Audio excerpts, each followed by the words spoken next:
Hello, look what I dragged out of storage. I've been leaning kind of on this kind of thinking. Um, since we're going through hard times, and since I'm going through hard times, and we're all going through struggle, on how to actually respond to it, or getting support and encouragement on how to respond to it.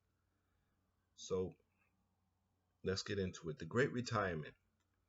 Now, on a certain day, the future Buddha wished to go to the park and told his charioteer to make ready the chariot. Accordingly, the man brought out a sumptuous and elegant chariot, and adorning it richly, he harnessed to it four state horses of the Siddhava breed, as white as the petals of the white lotus, and announced to the future Buddha that everything was ready. And the future Buddha mounted the chariot, which was like a palace of the gods, and proceeded toward the park. The time for the enlightenment of Prince Siddhartha draweth nigh, thought the gods. We must show him a sign.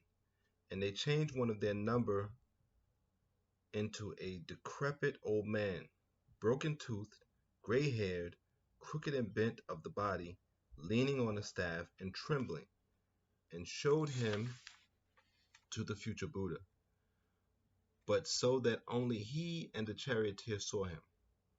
Then said the future Buddha to the charioteer in the manner related to the Mahapadana, Friend, pray, who is this man?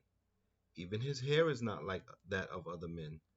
And when he heard the answer, he said, Shame on birth, since to every one that is born old age must come. And agitated in heart, he thereupon returned and ascended his palace. Why has my son returned so quickly? Asked the king. Sire, he has seen an old man, was the reply, and because he has seen an old man, he is about to retire from the world. Do you want to kill me that you say such things? Quickly get ready some plays to perform before my son. If we can but get him to enjoying pleasure, he will cease to think of retiring from the world. Then the king extended the guard to half a league in each direction.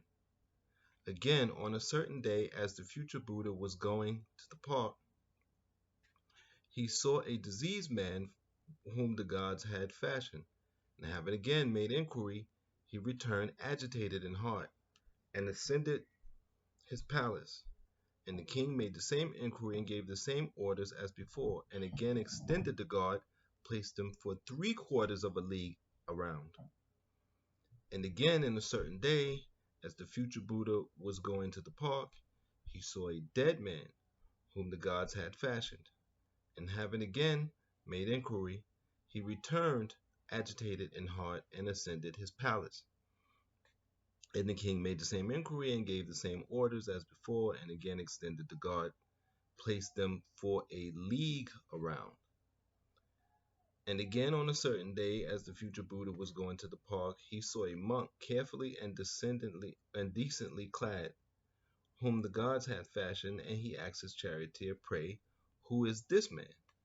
Now although there was no Buddha in the world, and the charioteer had no knowledge of either monk or the good qualities, yet the power of the gods, he was inspired to say, Sire, this is one who has retired from the world. And he thereupon proceeded to sound the praises of retirement from the world. The thought of retirement from the world was a pleasing one to the future Buddha, and this day he went on until he came to the park. The repeaters of the Digha, however, say that he went to the park after having seen all the four signs on one and the same day. When he had disported himself there throughout the day, he had bathed in the royal pleasure tank.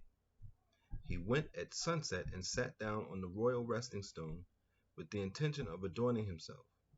Then gathered around him his attendants with diverse colored clothes, many kinds of styles of ornaments, and with garlands, perfumes, and ointments at the instant of the throne, to wit, Saka, was sitting grew hot, and Sokka, considering who it could be that was desirous of dislodging him, perceived that it was the time of the adornment of a future Buddha, and addressing Visakama, he said, "My good Visakama, tonight in the middle watch, Prince Siddhartha will go forth on the great retirement, and this is his last adorning of himself.